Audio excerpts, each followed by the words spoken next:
Welcome to the 50th edition of Life Story, brought to you by the Living Memory Association, based out of the Wee Museum of Memory in Leith, Edinburgh. In this edition, we are joined by museum regular Sophia, who shares with us all manner of stories from a life spent in and around Newhaven.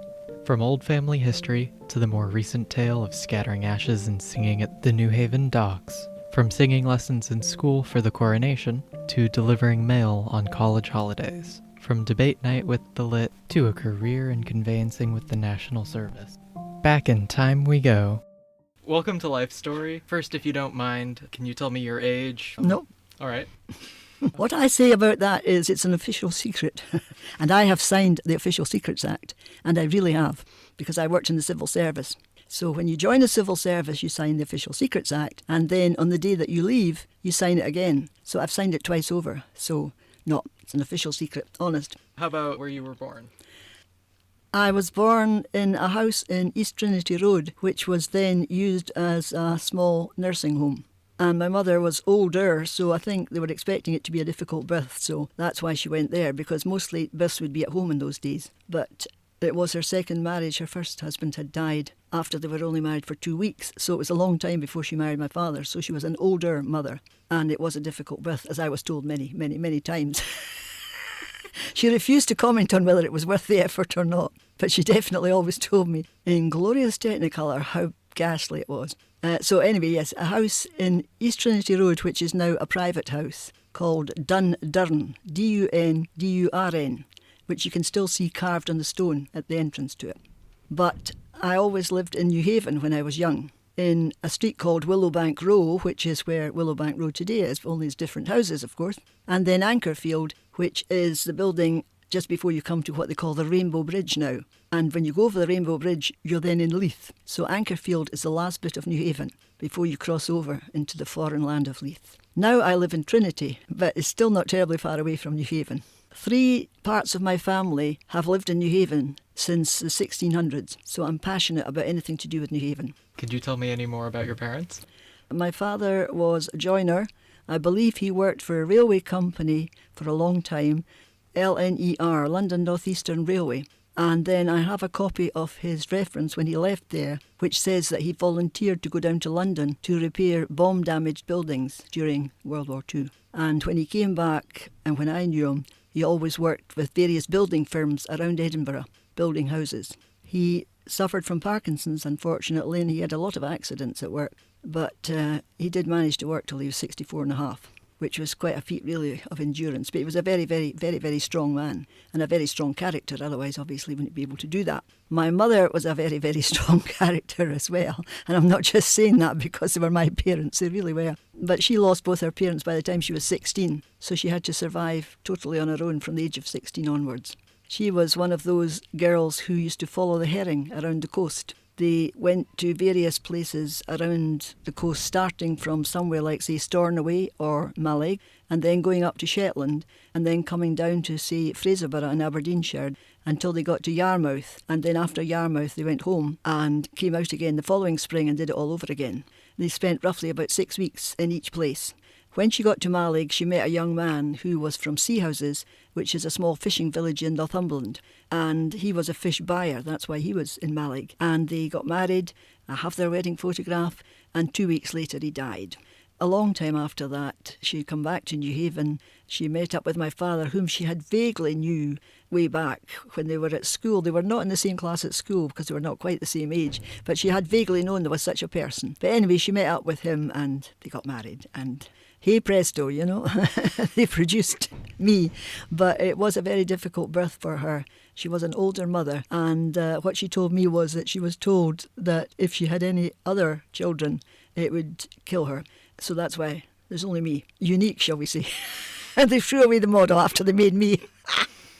Did you have any sort of contact with your grandparents on your father's side? My grandfather on the other side had died long before I was born, so that only leaves one granny whom I vaguely remember because I was 4 when she died. So I don't really remember much about her. I picture her wearing a camel coat with a fur collar, and I have black and white photographs wearing that coat. And I said to my mother, that coat's camel coloured, isn't it? And she said, how do you know that? Of course it is. I said, because that's the only way I can see her. When I see her at all, she's wearing a camel coat with a fur collar. But I did go to her house. Obviously, I went to her house, and she wouldn't be wearing a camel coat with a fur collar there. But I don't remember her in her house. What I do remember was she had a cat. And I'm playing on the rug with the cat, and the cat scratched me. And I've never really liked cats ever since. Dogs, I am absolutely crazy about dogs. Crazy. But cats, you can have them. So that's sort of what my granny did for me. I've loads of pictures of her sitting with a cat on her lap, so I'm guessing she was a real cat person. But like I say, that cat has got a lot to answer for, because it definitely put me off cats for life. I subscribe to the Edinburgh Dog and Cat Home. I sponsor a kennel space every year. Note, it is a kennel space, it is not a cattery space. So I always emphasise that I don't mind supporting them at all, but it definitely the dogs I want to support. No way the cats. The fact that they are the Edinburgh Dog and Cat Home is purely incidental. Dogs forever, cats, you can have them. So what would you like to know next? Oh, yeah. What school I went to? Yeah. Yeah, Trinity Academy. There is a Trinity Academy today, which is a secondary school, but when I was there was also a Trinity Academy primary, and it was pretty well expected if you went to the primary that you would then carry on to that secondary. The primary school was in an area called Bangham, Bangholm, which still exists, but it's a sports facility. Quite recent, actually, a sports facility being put up there.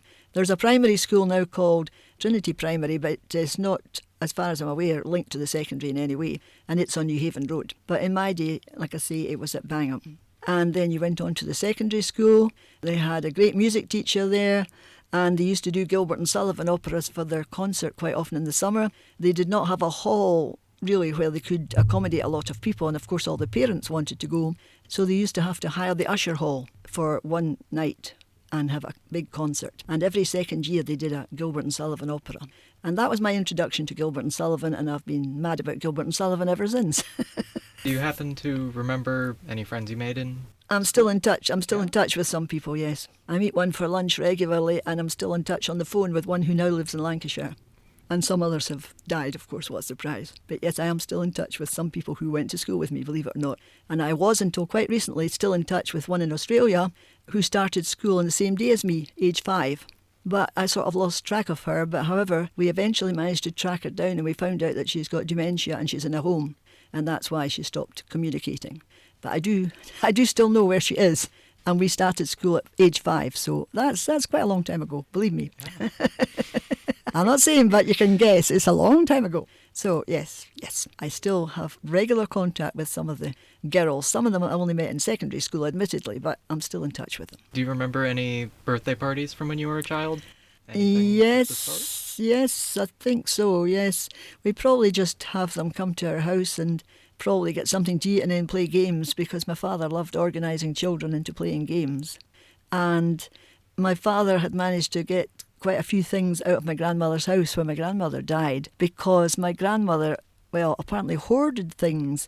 And anybody who knows me will know that I hoard things as well. It's a family thing from my father's side of the family. Anyway, apparently my grandmother hoarded her boys. She had 4 boys. My father was the youngest of the 4 boys. She apparently hoarded their toys, perhaps thinking one day she might have grandchildren and they could play with them. Now, her other grandchildren were in the US of A, so there was only me. So when she died, my father immediately pounced on all the toys, of course, and brought them to me and said, this is what we used to play with. And one of them is a magic lantern. I think it's quite small as magic lanterns go, because if you watch the likes of the Antiques Roadshow, you'll see somebody will turn up every so often and say, I've got this magic lantern, how much do you think it might be worth? So I think mine is quite small by comparison, so perhaps it's a child's version, I don't know. But anyway, I have the magic lantern plus the glass slides that went with it. And the house that we lived in Ankerfield that I was telling you about before, there was a large square hall with all the doors opposite, coming off it, all the rooms and the main entrance as well, you see. So anyway, close all the doors, you're in darkness, all right? Then my father would knock a sheet up onto the inside of the front door, and then he would have magic lantern shows, and all the children from round about would be invited. Our favourite of all the slides was one of the Tay Bridge disaster, where you see the train sliding down into the water. So there's like half a train going down on this bridge and the other half's in the water. And we loved that. Horrible little children, you know. We loved that. We'd say to my father, put on that one of the Taybridge Disaster again. Put on the Taybridge Disaster. So that was the highlight of our evening. And we'd all be sitting on the floor, of course, no chairs. We all just sat on the floor. So that's one of the things that I remember. My father just loved entertaining children as a group, you know.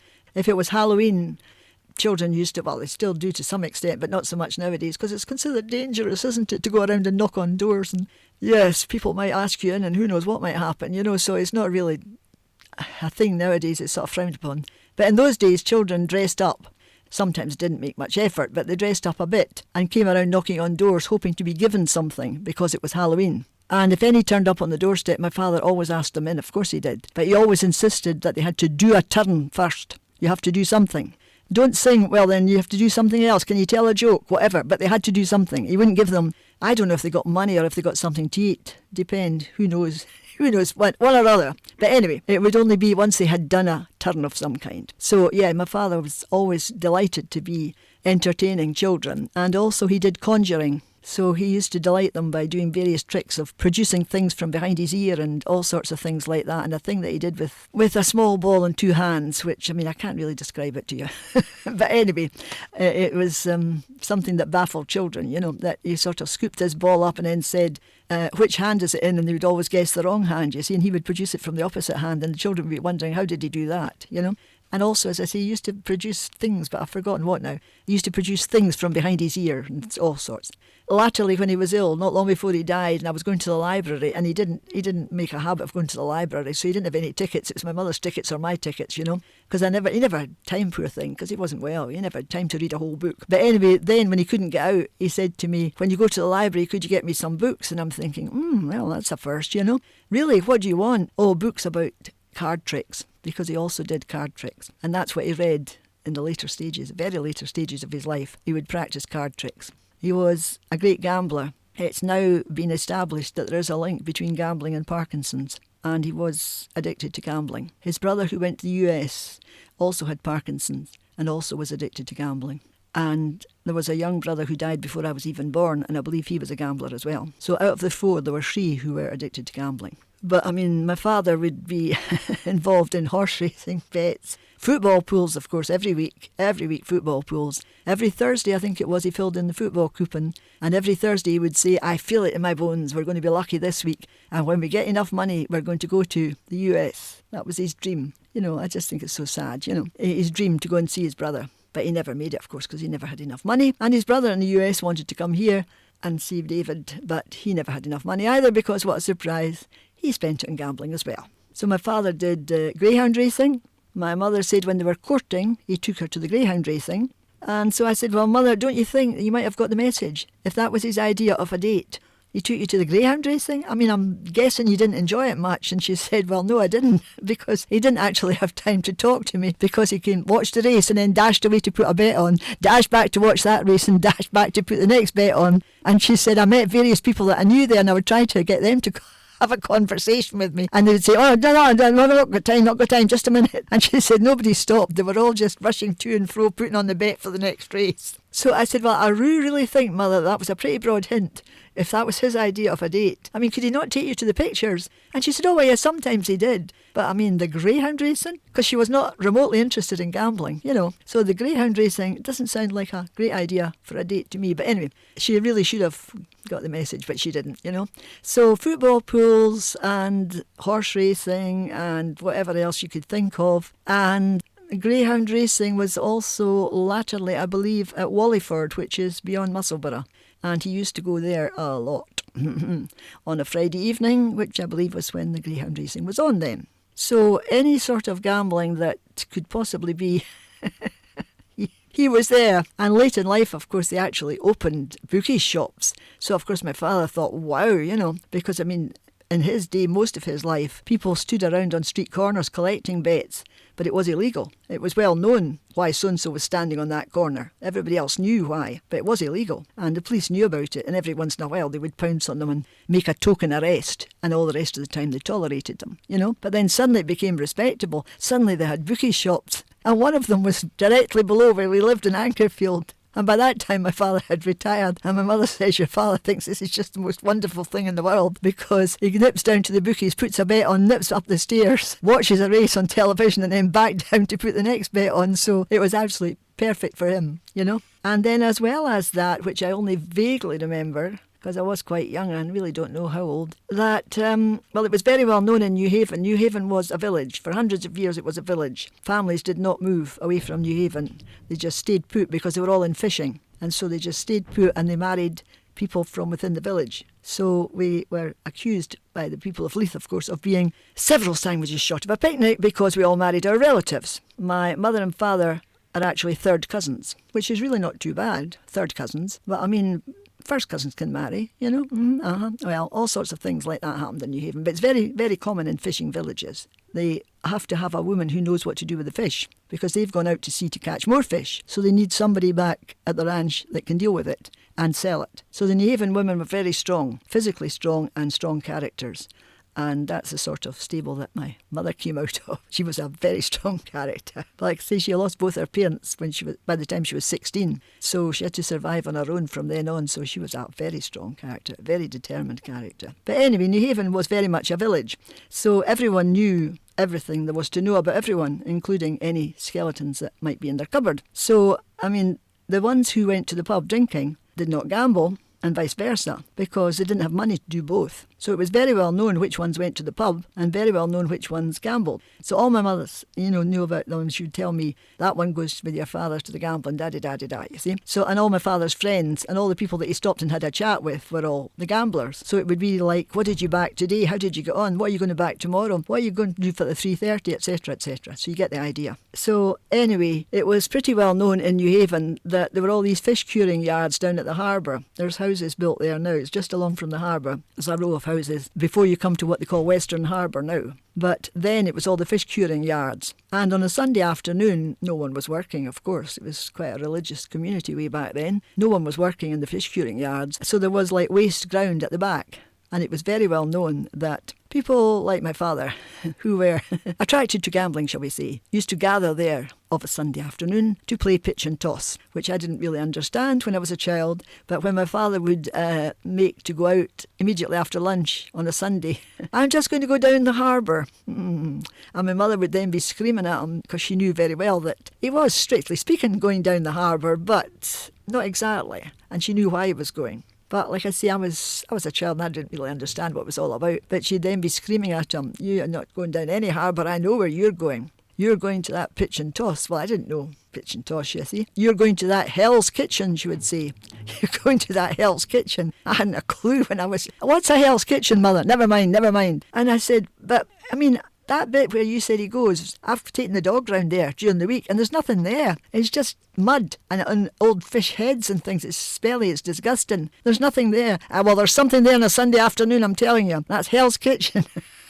And she would be screaming at him, but he still went, of course. I was told by someone whose father also went, who was also in that select group, and he instilled the same thing in his son because his son was also a gambler. He died just recently, but he was also a great gambler. Every time you met him, he always had the newspaper opened at the horses, folded over, because he'd been studying the horses to decide which ones he was going to back that day. So he had really got the bug from his father. So I suspect maybe his father took him. I suspect he probably did take him. But anyway, the police, again, they knew about this, but they tolerated it, and then just every once in a while they would raid these places just to make it look as if they were doing their job. But mostly they got away with it. And according to this boy, so either he was there and knew it or his father told him, but he named someone, but I've forgotten now who that was. But anyway, he named someone and he said, that person is the lookout. And he's told to stand at the corner and tell them if they see the policemen. In those days walked about. They didn't drive about in cars. They walked about. They had a beat and they walked round and round the beat. Supposed to be to check that nobody was doing anything they shouldn't have been doing, So anyway, if they saw policemen approaching, they would see them from away in the distance, you see, and the lookout person could then say, police are approaching, and then the group would scatter,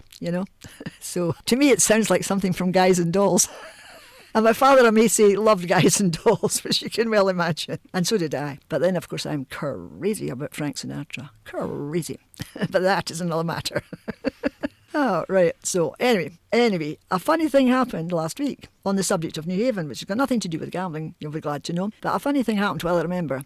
one of our Newhaven Heritage, which is a charity that I'm very much involved with, that I'm a trustee of, the guy who is our chair said that he wanted to scatter his father's ashes in Newhaven Harbour, and would any of us like to come along and be present at that event? And so some of us said yes. So anyway, one day last week, it was a bit cold, it was a bit windy, it was trying to rain, but we duly turned up at the end of the pier beside the lighthouse, and he had his wife and his little boy with him. I'm not sure how much the little boy understood, mind you, because he was really quite a little boy. But anyway, he told the little boy, you have to take a handful of sand and throw it in the water. And that seemed to be enough. The little boy vaguely understood that. So anyway, he also brought along his mother's ashes, as it turned out, and we threw some of, each of us took a turn, we threw some of each of the ashes into the water. He's saving the rest for another occasion. He's got another place in mind, you know. Anyway, the guy, I remember the guy from our church, which is now closed in Newhaven, but that's a whole different story. So anyway, he was very musical, this guy. He's a great singer. So I said to Jeff, I mean, if we're doing something, because I knew it wouldn't be religious, because Jeff is not at all religious. So I said, look, if we're doing something about your father, it has to be music. We have to have some music. Come on. I mean, it can't possibly be anything to do with your father and not have music. And, oh, right enough, you're right there. He said, oh, I never thought about that. But, oh, yeah, right enough. Yeah, I'll have to have a think about that. So anyway, when we turned up on the day, said, well, if you thought any more about the music, because I said, if all else fails, we must sing Collar Heron, because Collar Heron means fresh herring. And it was the cry of the fishwives when they went up into Edinburgh to sell their fish. They called out, Collar Heron, and everybody knew there's a fishwife approaching. And Lady Nairn, who wrote poetry and songs, wrote a song called Collar Heron, especially about Newhaven. So they always used to say in Newhaven, it's Newhaven's national anthem. So I said, well, what else could we sing? You know, if we're memorising anything to do with this guy, what else could we sing except Collar Heron? So we duly did it justice. So then Jeff had another thought, and he said, oh, when I was growing up, my father taught me to sing along with him a duet, which is We're a Couple of Swells from Easter Parade, Judy Garland and Fred Astaire. So how about if we do that? So we all agreed, yes, that would be very good. So if you had been at the end of the pier beside the lighthouse on a cold, windy, wet day last week, you would have found several of us singing We're a Couple of Swells and attempting to do a little dance to go with it. So I think we gave the person in question, I think we gave him a good send-off, shall we say. But it was a good laugh. And one of my friends actually had been going to phone me, but then I turned up just at the last minute. And so he has macular degeneration now, so he doesn't see too well. So I guess he doesn't see the buttons on his phone so well, you see. So he didn't realise that he hadn't switched the phone off. And when I got back home at night, I thought, well, check my phone for messages. And it said, message time today at 1:15. And I'm thinking, yeah, well, that figures I wasn't in at 1:15. I know where I was down at the lighthouse. And the message comes on, and it's this guy singing, well, bye, Collar Heron. And I thought, whoever got that for a message? Whoever got that for a message? So ever since then, I've been asking everybody, have you ever had a message like that? And nobody so far has had one. So, of course, the next time I met him, I said, why have I got you my message thing singing Collar Heron? Oh. So obviously he had left the phone switched on. He must have actually been going to call me, and then he saw me and didn't need to call me. But he obviously hadn't switched it off, and he kept the phone on down at the harbour and never realised he'd done it. So, I mean, last week that was quite an event, as you gather. It was very amusing. I'm still laughing. You can picture it, yeah, you can picture it. We're not exactly Judy Garland and Fred Astaire, but we did our best. And as I say, even he did a little dance, which I'm guessing his father probably told him to do, you know. It was quite lively. It doesn't sound lively, scattering someone's ashes, but it was quite lively. When you were in school, do you have any teachers you remembered or what your favourite subject was? Well, in those days when I was at school, of course, if you did anything bad, or not even very bad, or maybe not even bad at all, you got the belt. Now, I mean, you got that for practically anything, you know. The girl that I told you about that is now in a home in Australia, when she used to come back here on holiday, she used to reminisce about those days. They were £10 palms, you know, went to Australia for £10. That's what the Australians call them, you know, £10 palms. But she remembered a lot, although she was only 10 when she went away. So she used to reminisce about how we got the belt for being late back one afternoon, which I don't remember, but she remembers. So you got the belt for anything and everything. Our history teacher was a bit of an eccentric character, and if he felt like it, if it was one of those days when he was in that kind of a mood, he would deliberately ask the class something that he knew perfectly well nobody knew, and then he would belt the whole class. Class would maybe be about 30 people. Now, of course, if you're going to belt 30 people one after another, you get a bit tired towards the end. So we used to try to endeavour to be at the end of the line, because he was getting a bit weaker by that point, you see. The only point was his aim wasn't very good either, and on one occasion it went right up my arm.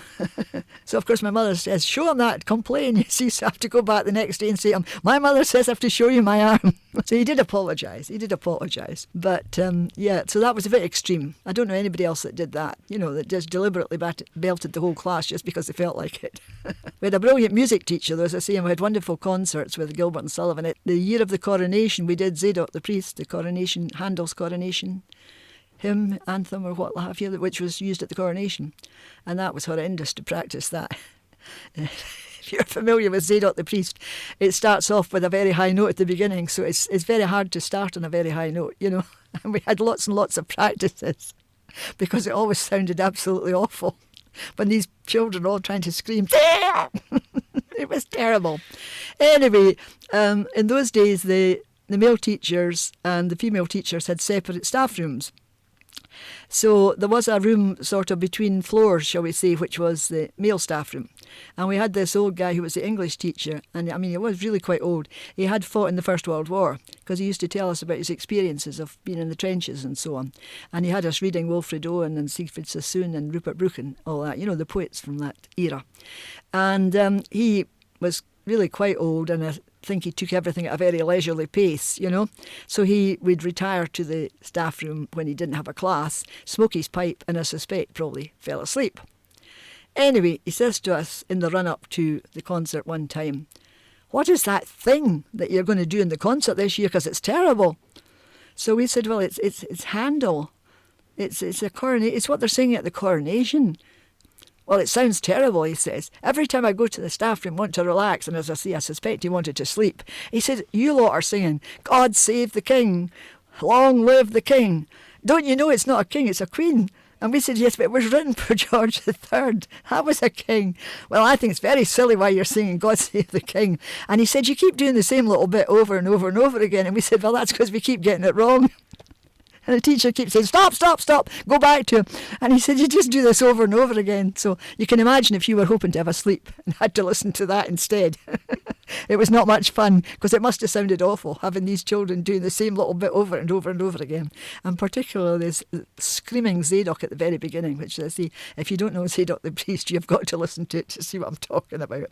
On the night, we thought it sounded fine, but I don't know if it did or not. But of course, we thought it did. So, yes, I remember certain teachers, and the one who did French and German, because I liked languages. We had to do French. French was compulsory. But then later on you got the chance to choose another language, and I chose German. And this woman did both. And she had been an interpreter at the Nuremberg trials.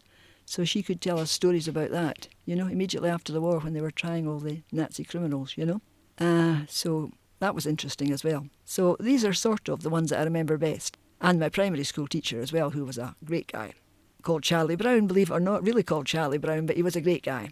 And there was a huge crowd turned out to his funeral, so, I mean, he was a very popular guy. He was a great person, really, and very well-built sort of guy. He had had a trial for Scotland for rugby, but he never actually made it to play for Scotland. But, I mean, he must have been close. He was built like a rugby player, but a lovely, gentle, big guy, but a gentle giant, So Charlie Brown is somebody that I really, really, really remember from way back, Through school, what was your favourite subject? Languages, I would say, yes. I mean, in those days, the leaving certificate was 2 levels. It was either highers or lowers in those days, So the 4 highers that I had were English, Latin, French and German.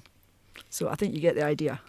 Lower history, yes, and lower maths, because maths, yes. Maths, yes, much to my father's disgust. Maths, you could sort of take it or leave it alone as far as I was concerned. But my father thought geometry, for example, was fascinating, and always talking about the square on the hypotenuse, etc., which I could not muster much enthusiasm for, but he could. So that would be my least... science would be my least favourite, yeah. I ditched that at the first possible opportunity. But maths, you had to carry on with maths. in your leaving certificate, you had to carry on with it at some level. So I was forced to carry on with it. But no, apart from the geometry, which I guess I got that from my father, I found geometry reasonably interesting, but the rest of maths I did not. And algebra, I'm afraid I never saw the point of it. I mean, since I left school, I've never found a reason to use algebra. And I've never found anybody that did. I mean, when have you ever said, oh, well, I remember that from algebra? I don't think so. I don't really see the point of algebra. I'm sorry, but I don't. There must be a point, I suppose, but I don't see it, I mean, who could find a use for that, No. Geometry I can see, yes, because my father was always explaining to me about building staircases, that you have to know about the square and the hypotenuse to get your measurements right for a staircase and all that sort of thing. So that much I can understand. I think that's useful, but algebra, I don't know. So anyway, what a surprise. I went to university and guess what? I did English and Latin. One or two other subjects as well, but principally English and Latin. There's a surprise for you. Latin I found very interesting. And even today I do a lot of crosswords, particularly cryptic crosswords. And I find that there's loads of words crop up and you think, well, it must mean so-and-so because you can see the Latin root in it, So Latin, I definitely think it's useful. A lot of people probably don't agree with me, but I think it is useful. That has definitely proved useful to me in later life because you really do manage to identify lots of words that you think, well, I've never seen that word before, but there's that bit in it, so therefore it must be something to do with whatever. So yes, believe me, I never got around to Greek, mind you, because what a surprise, when I got the choice, I went for German. But I definitely don't regret that because German, I just love the sounds of German. I mean, French, you could have it once I found German. So some of my ancestors came from Denmark. So I'm guessing, as Denmark is sort of tacked on to Germany, isn't it? I'm guessing that Danish probably sounds pretty like German. I would think it pretty well has to. So therefore I think it's something from way back in my family. Because when I discovered German, I just felt like, I've come home. The sounds of German, to me, it just get me. Likes of Schubert Lieder and things like that. I'm just in another world. So it must be something way deep down, from way back. My great-grandfather was Danish. He was a ship broker. They arranged the cargoes for ships, and Leith in those days traded a lot with the continent. And he came over here. He was in business with another guy called, can you believe, Hans-Peter Hansen. And the company was known as Hans-Peter Hansen & Co. And he came to Leith and he met someone and he settled. And yes, well, that's why, I'm around for that name today. During your time in school, were you ever involved in any youth groups or any sort of extracurriculars? We had now kind of fancy sort of name really, but we called it the Literary and Debating Society, which sounds very grand, doesn't it? The Literary and Debating Society, only of course we never trotted that out every time we spoke about it. We just called it the Lit, and it met on a Friday evening.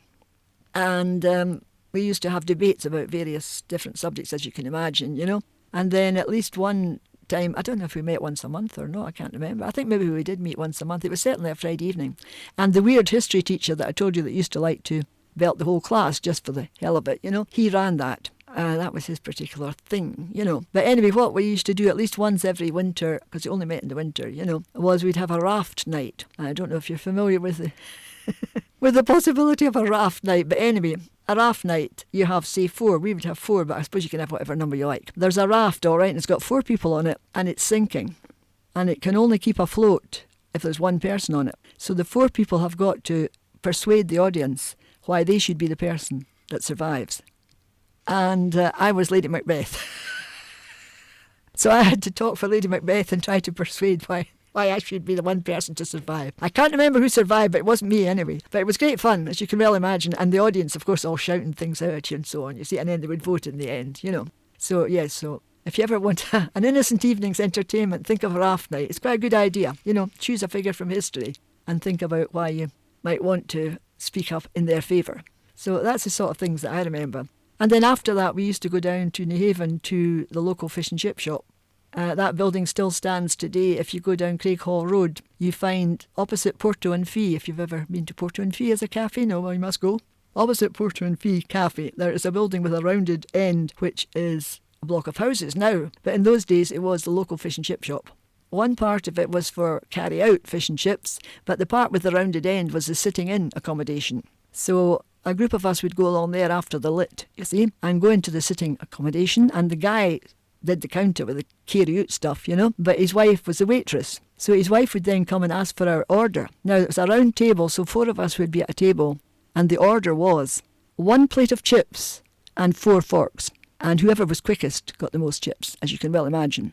And the idea was not to talk, of course, because if you wasted time talking, the others would get more chips than you. So you had to be really quick with your fork in order to get at least your fair share, and preferably a bit more than that. And obviously, preferably, don't talk at all. So that's what we did immediately after the lit evenings. In the winter, if there was a lot of snow, and there seemed to be a lot of snow sometimes, there seemed to be more snow than we get now, but I don't know if there was. I don't know if it was just because it was such a big deal, but we did seem to get a lot of snow. And we had Victoria Park, which still exists today, and Trinity Academy was on one side of the park, and on the other side there was the Catholic secondary school called Holy Cross. Now, because our initials were TA and our badge on our blazer pocket was TA intertwined, and they presumably must have had HC for Holy Cross, I suppose, the biggest form of insult that we could find was that we called them hot cross buns, and they called us toffee apples, and that was enough to start a fight. And when there was snow, there was a pitched battle in that park. It's a big park. If you go to Victoria Park today, it's a big park. There was a pitched battle of people hurling snowballs at each other. All good, innocent fun in those days, Not quite the sort of thing that happens nowadays, I think. It's a different age, but we were very innocent. Of course we were, very innocent. But I would say that, wouldn't I? We were, honestly. We really were. By comparison with later generations, we really were very innocent. So, right, what else do you want to know? You went to university for English and... Latin. Yeah. Do you have any particular memories from university? Going round in the run-up to the Charities Week, yes, going round, we went around... Is it a van or a car? I can't remember. But we went around different areas distributing literature, trying to get shops to put up our posters, to advertise different events during Charities Week and things like that. And that was great fun. And then in the Christmas holidays, we delivered the post. And that was great fun. Delivering the post, oh yes. In those days, there was a sorting office at the foot of Leith Walk. The first opening off Kirk Street at the foot of Leith Walk. That was the Leith District sorting office, and you had to be there for 6 o'clock in the morning. So you had to get the first bus, I think about 5:30 or something like that, because you had to sort the mail, and then you had to get this enormous, and it was enormous, sack, because people in those days got loads of Christmas cards, and an actual postman's district would be split into 2 because of the extra mail there was. So on the first 2 days, the postman would take 2 of us around and show us the area. And one of them was a whole lot of tenements, which are long since gone now. A whole lot of tenements where there was maybe 4 on a landing. So maybe 16 or 20 houses in one stair. So we had a heck of a lot of mail to carry. And quite often you couldn't actually pick the sack up, it was so heavy. They used to put it on the sorting frame and you stood with your back to it and somebody would put it on your back for you. It was so heavy. You couldn't actually lift it. And then you still had to get on the bus and off the bus with that. And then when you got into a stair, you would just pick out, it was tied in bundles, you pick out the bundle for that stair and leave the rest downstairs and go round. Lots of these houses, well, the people were very poor, so I'm sure they had nothing worth stealing. The doors were open, and the postman would say, now you just open the door, it's open anyway, just open the door and shout post. And that's what you did. And nobody seemed to think that was strange. And the neighbours seemed to be walking in and out of each other's houses without having to knock or anything. They just expected to get a visit from their neighbour, and it was all very casual. But like I say, they would be so poor, there'd be nothing worth stealing, And a lot of these people probably didn't stay in that house for very long, so they never got around to putting a nameplate on the door. So the postman used to write the name in pencil on the wall, and he would say, now if you look there, you see that's it, but that's how you know who's in that house, all right. Only thing was, some of these stairs were very dark. You couldn't see. A lot of the time you couldn't see what you were doing. But it was all great fun, as you can well imagine. It was great fun. And then after you had done the 2 deliveries, you could then volunteer to work after that for overtime, which is a good idea. Of course, a bit of extra money. Oh, wow. And on overtime, you could deliver parcels. And there was a guy who had provided his van. So he was paid twice over because he was volunteering as a driver and to provide van. So he got paid twice for his part in the whole thing. So in those days, nobody batted an eyelid. Nobody had ever heard of health and safety. So 4 of us would sit in the back of the van. And of course, every time it turned a corner, everybody went to the one side. And then when they turned another corner, they went to the other side. So 2 people and 2 people landed on top of each other, So it was me and my pal and 2 guys, So you can imagine that was great fun, great fun. Anyway, some of the parcels were in quite a bad state, Sometimes the contents were hanging out and so on, and you had to say to people, it was like that when I got it, honestly, I didn't do it, And on one occasion, I certainly had a chicken, I think it was. I don't think it was a turkey, but I certainly had a chicken to deliver, which was not wrapped in anything. It just had a label tied round its legs. And I'm thinking, how do I handle this thing? I don't want to handle this. And on the other hand, if I pick it up by the label, it's probably going to fall off. But truly, I had to deliver a bird with nothing except a label tied round its legs. And then one day we were delivering parcels in what we would consider in those days quite a posh area. Even today, I would say. I'm not going to say what it is, but anyway. I would say it's still reasonably posh. I mean, not posh, but, reasonably posh. But we definitely considered that. So I thought, oh, yes, right, fine. Yes, I know this area quite well. Yes, right, fine. Right, so there's the next one. There's the package, right? Right, I'll take that. Goes up to the door with my package, rang the bell. The door opened and a guy appeared on the doorstep, totally naked. So I tried very hard to look at his face. I tried very hard to engage him in conversation, and sort of thrust his package at him and said, I've got a parcel for you. He didn't bat an eyelid, and he made no attempt to hide behind the door. He just said to me, I thought you were somebody else. And I thought, well, I had sort of worked that one out. Either that or he was very friendly with the postman, The postman always knocks twice, So that's my most vivid, as you can well imagine, that's my most vivid memory of delivering the post. But it was honestly great fun. That was great fun, but lots of other things like that were great fun, And of course, you got paid extra, as I say, for overtime, so that was smashing, In the summer, I used to work in the co-op, which was called Leith Provident. In those days, Leith had its own cooperative society, which later amalgamated with the one up in Edinburgh, and then eventually became what is Scotmid today, But in those days, it was Leith Provident, and I used to work in the cash desk in different branches when the person was on holiday. So you would be a week one place and a week someplace else, or maybe 2 weeks or whatever. So that was quite interesting because you got to see all different bits of, well, obviously of Leith, not Edinburgh, because Edinburgh had one called St Cuthbert's, So it was just the Leith area. But that was quite good. And in at least one of them, which was quite a large branch, they had this special kiosk where they kept all the cigarettes and tobacco, because I think they probably thought if they didn't have them separate, they've got nicked, because I'm talking about an area, again, I'll not say where, but an area where it was quite likely they'd get nicked, So I had to sell the cigarettes and tobacco. A lot of guys smoked pipes in those days, so a lot of tobacco was sold, And the really cheap cigarettes were in a packet, but all the other packets had cellophane wrappers, but the really cheap ones didn't have a cellophane wrapper. So when you picked the packet up, the tobacco was falling out already. And I used to think, no wonder they're so cheap, because they're not going to get very much by the time they get them home.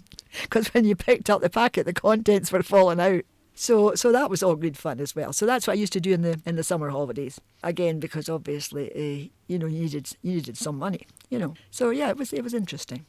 And then I had an idea of trying teaching, but it wasn't really me. But I tried it for a wee while. So I went to Murray House to train as a teacher, It takes 1 year because you've got a degree, It would be longer if you went, without a degree. But anyway, 1 year. And then I taught for a wee while, but as I say, it wasn't really me. And so then I went to civil service, and that's where I was for the rest of my career, in the Registers of Scotland, which is Meadowbank House. Still Meadowbank House today. Large building, Meadowbank, and I found that very interesting. And that registers all the properties in Scotland. That's where all the titles to all the properties, all deeds relating to all properties in Scotland are registered there. So that's something I found very interesting. And you had to examine the deeds because they had to meet certain criteria, otherwise you couldn't accept them for recording. So if they had mistakes in them, there were certain mistakes you definitely couldn't accept, so you just sent them straight back to the lawyer. But there were others that you could accept, but it would be better if you didn't. So then you had to phone up the lawyers and say, now this deed, it says da-da-da-da, and that's not correct. Do you want to change that? And if they took it back, then it meant they lost the date, because they got the date of recording, the date that they had presented that deed.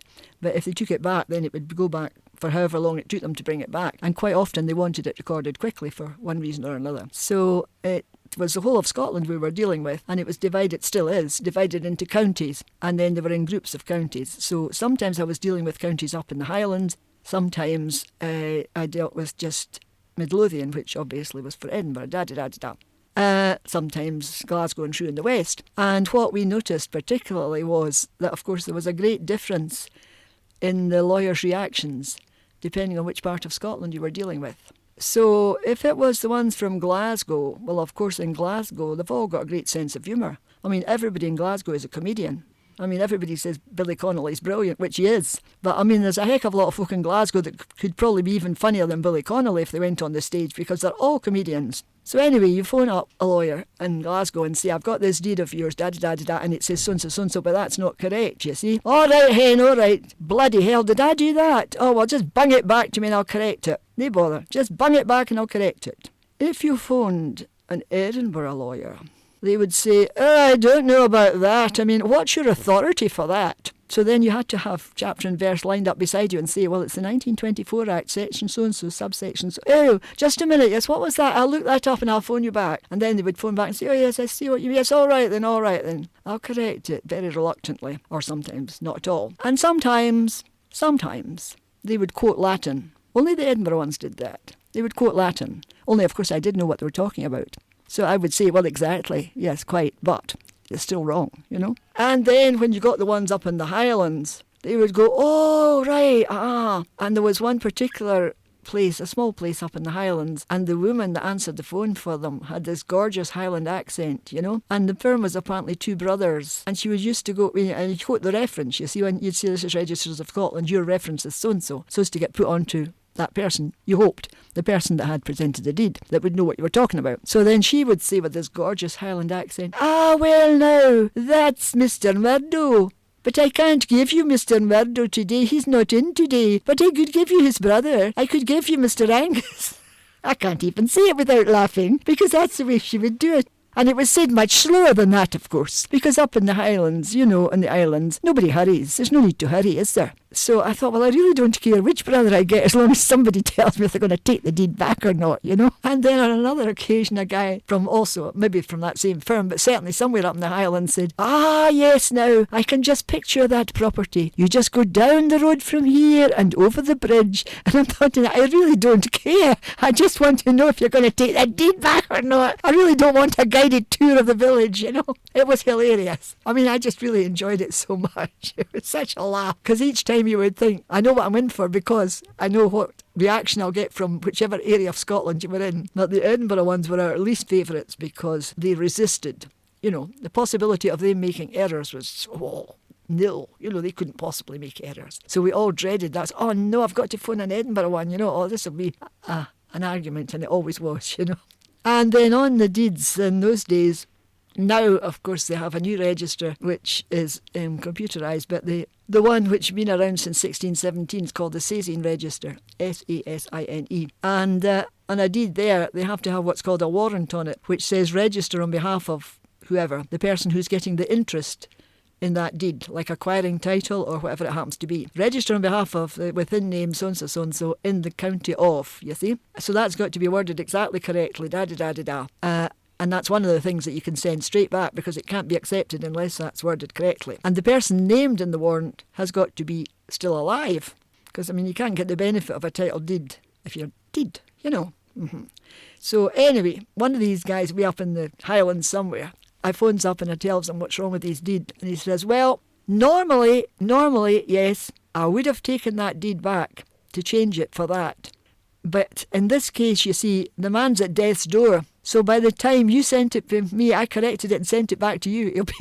He'll be dead. I can't even say it without laughing. He'll be dead. So, I mean, I would normally not record that like that, because you're quite right. I mean, it is important, that wrong. But, you see, just record it as it stands. So what we used to say in that case was, you see, well, we'll record it, but we'll put a note on to the effect that you have been told and you have said you want it recorded. You know, in other words, it's nothing to do with us. You know, it's your responsibility. Because we would then say, well, the next time that property is dealt with, the next lawyer might object to it, and you might have to do a deed to correct it. And sometimes that worked. Sometimes they realised that and they were quite willing to do it. So I don't know what happened about that one, but I was very tempted in that case to put a note on saying that I've been told that the guy's at death's door.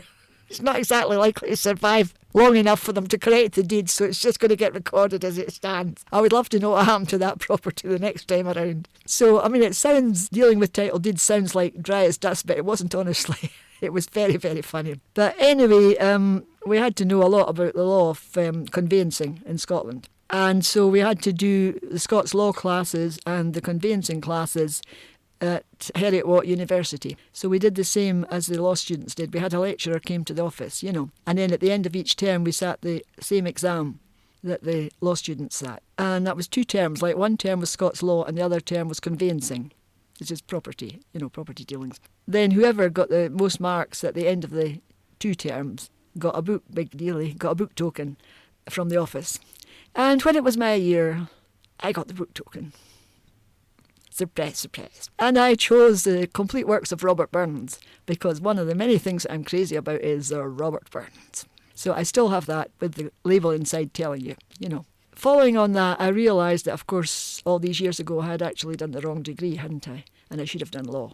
I was told, it's one of these stories that not much is known about, but I was told that my grandfather started out to train to do a law degree, but he didn't finish it.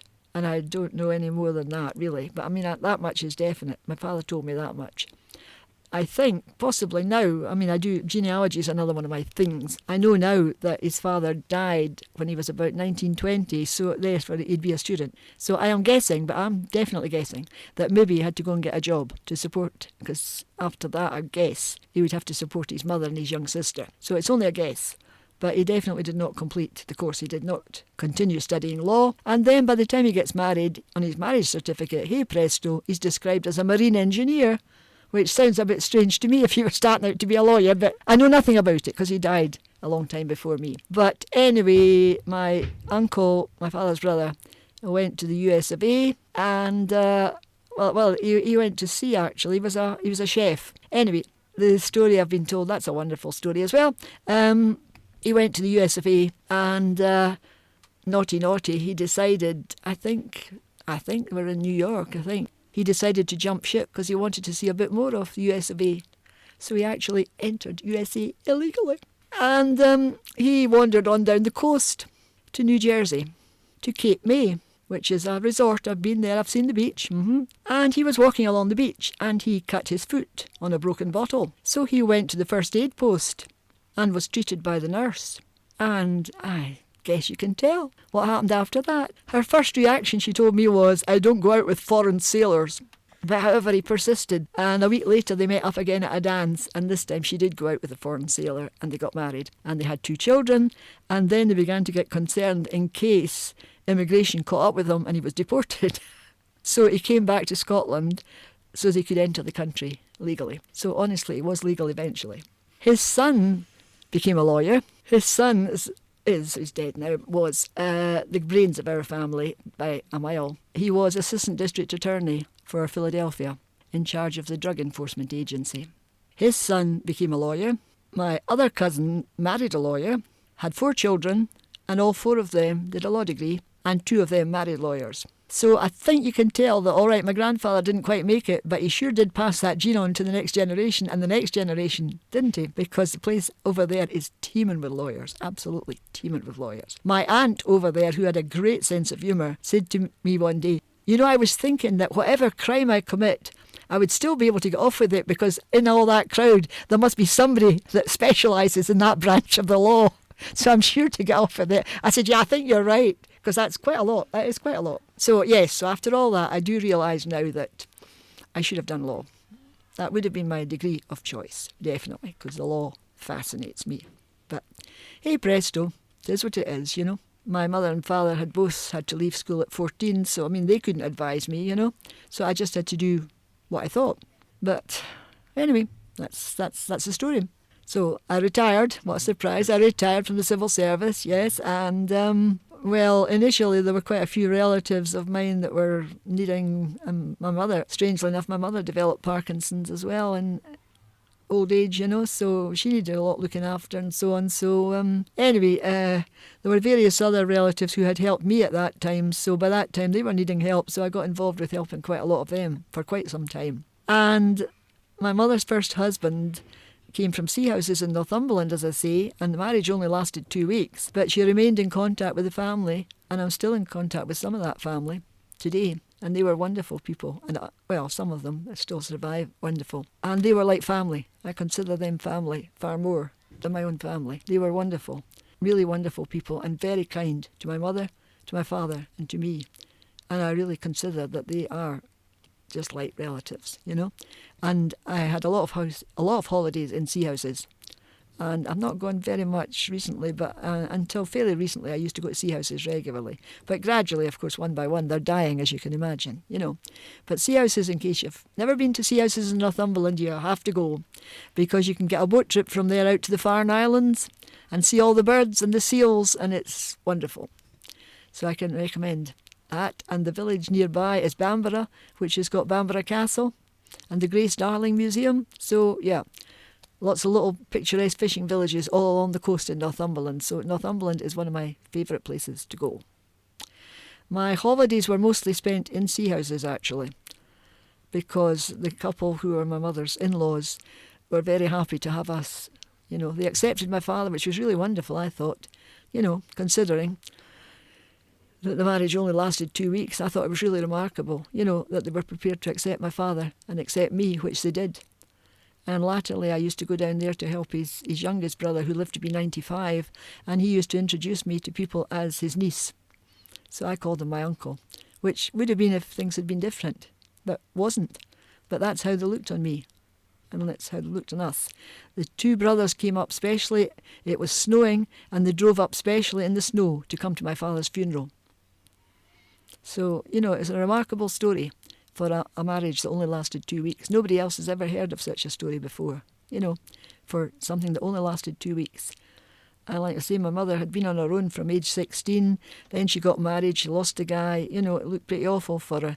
But the people who helped her were that couple and the brothers, you know, that were absolutely wonderful. She went down there in the summer, and in those days, well, people couldn't afford to go very far for holidays, so people in the likes of Newcastle would come to places like sea houses for their holidays. I mean, it doesn't sound like very far to go nowadays for a holiday, but that was as much as anyone could afford.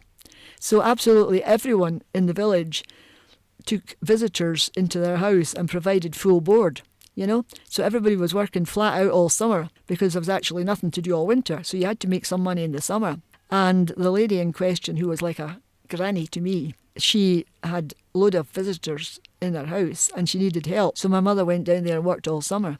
And if she had any spare time, which I don't think happened very often, she then had to go and help in the fish shop and serve in the fish shop. So it was very hard work, but that's what she did all summer. And then she came home to Newhaven and worked at filleting fish for the winter. Come the summer, she was way back down there again. So they welcomed her into the family and gave her employment. So I mean, it is a wonderful story, a really wonderful story, and really wonderful people, you know. But that was my summer holidays. My father's favourite place on earth was Aberdour, just across the Firth of Forth there in Fife, and at every possible opportunity he wanted us to go to Aberdour because he'd spent a lot of his summers there, because I believe my grandparents used to rent a house in the main street in Aberdour. And he had spent a lot of his time as a boy there when his father had to retire early because he had heart problems. And the youngest was still at school, so he used to go over there and spend his summers there. And for him, there was no place on earth like Aberdour. So if it was going to be a Monday holiday, the conversation would be, Monday is a holiday, where are we going to go? And my father would look as if, are you mad, woman, you know? Aberdour, of course. Aberdour. So then, of course, my mother would say, well, but we went to Aberdour the last time, and we went to Aberdour the time before that, and we went to Aberdour the time before that. Don't you think we could maybe go somewhere different? Why would you want to? Why would you want to? Think how unreasonable. Why would you want to? You can go to Aberdour. So then you can look across to Aberdour, of course, and you can see by the sky what sort of weather it is over there. And my mother would say, well, it's raining over there. You can tell it's raining over there. Oh, it'll be all right, it won't last long. And quite often we had to go there and it rained and we got soaked and spent ages sheltering under trees. It'll go off in a minute or two, because my father was always an optimist in everything. One of his favourite sayings was, if you worry, you die. And if you don't worry, you die. So why worry? And he never worried about anything. So to him, everything was always fine and everything was always going to be better tomorrow. He had a wonderful, wonderful attitude to life. No matter how bad things are right now, they're going to get better. They must get better. Tomorrow must be a better day. And so for him, the weather was always going to be good as well, even though it wasn't always, obviously. Every once in a while, my mother would persuade him to go someplace else. And so we would go to wherever. We got there, and my mother would say, now this is quite a nice place, isn't it? And my father would say, it's not bad, but it's not Aberdour. So, of course, the next time we were back to Aberdour again. But, I mean, Aberdour, if you've ever been, and if you haven't been, go down to the harbour, and it is really beautiful. Really beautiful. 2 beaches. The Silver Sands is a famous one. It gets lots of awards for beautiful white sand. And then there's a small one beside the harbour, which is known as the Black Sands, but I don't know why it's called the Black Sands. But it is small and doesn't really compare. But, you know, there are 2 beaches. And there is also a ruined castle there as well. So it's well worth a visit if you haven't been. This is the commercial, folks. If you haven't been, go to Aberdour. You will love it. So that was my childhood, really, was between Aberdour and Seahouses, and not many other places in between. What would you say your proudest achievement is? I don't know. I don't think I've got one. No, so in my spare time anyway, I sing in a choir, Newhaven Community Choir, which is good fun, because I love music, you know. And I'm also a trustee for Newhaven Heritage, which exists to promote the history of Newhaven and tell people that don't know about it, about the history of Newhaven. So I'm pretty proud of all of that. And we meet every Saturday morning down at what was previously a police box down at the harbour and sell Newhaven-type things and tell people who are passing by about Newhaven history and try to get them more interested in it. And the building opposite, which has got a clock on it, the 2 downstairs flats belong to the council, and the council are doing absolutely nothing with them. So we are in negotiation, shall we say, with the council at the moment to acquire those for heritage purposes. We want to have the living room of one of them as a replica of a kitchen of a fisherman's cottage in 1881. 1881 because that was the year of a terrible storm in October all down the east coast. It's usually called the Eyemouth disaster because more people were killed out of Eyemouth than anywhere else. But other places lost people as well. And Newhaven lost 4 boats and 17 men that day. So that's why we've chosen 1881. So we are hoping to recreate that. And we are hoping that, well, parties will come to see it, but in particular school children's parties. And we also do projects with the local Newhaven school. And we have spoken to the children and said that we would like them to be guides to other children, you know, and they're quite enthusiastic about that. So, as I say, we're still negotiating. We have stage 1 approval. We're having a little bit of problem with the council at the moment about change of use, but we are pursuing that. So, assuming that we achieve it, that could be my finest achievement.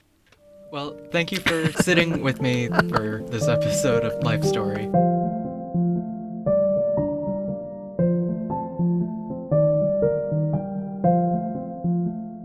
And once again, a huge thank you to Sophia for sharing her story with us on the 50th episode of Life Story. If you liked her stories, you can find more on our TikTok or Facebook, either of which you can find by simply searching the Wee Museum of Memory. If you have a story you'd like to share, please stop in to see us at the Wee Museum of Memory on the 2nd floor of Ocean Terminal in Leith. You can also visit our Facebook page to keep up with our regular events, or you can view our videos, podcasts, and much more on our YouTube channel, either of which you can find by searching the Living Memory Association. You can find links, information, and over 3,000 photos hosted in conjunction with Edinburgh Collected on our website at www.livingmemory.org.uk. If you've enjoyed this episode of Life Story, you can find the rest of the episodes, along with our other reminiscence and music-related podcasts, such as Leith Lives, Forgotten Songs from the Broom Cupboard, Analog Rory's Jukebox, and many more, which can be found on the Projects tab of our website or via Apple Music, YouTube, or Spotify. Until next time, thanks for listening.